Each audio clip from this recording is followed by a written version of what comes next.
যেই মাছটা মাখায় রাখছিলাম আজান দিয়েছিল, তো নামাজ পড়তে গিয়েছিলাম। তারপরে দেখো এসে যে ভুট্টার গুঁড়োটা দিয়ে আমি মাছটাকে আবার একটু কোট করে নিয়েছি। নেওয়ার পরে দেখো আমি তেল গরম দিয়েছিলাম, তারপরে মাছটাকে আমি দিয়ে দিয়েছিলাম।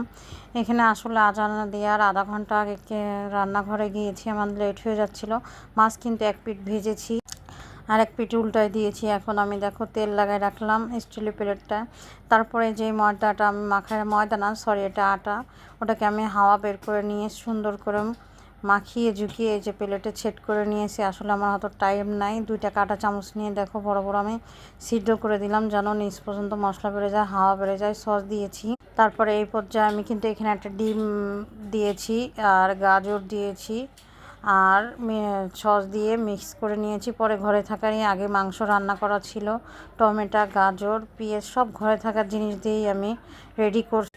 মেয়োনিজ উপরেতে দিয়ে তারপরে দেখো আমি একটা স্টিলের গামলা দিয়ে উপরে আমি একটা পোতা দিয়ে চেপে রাখছি। পরে একটু আটা ছিল, পরে মনে করলাম একটা 3টা নান বানাই ফেলছি।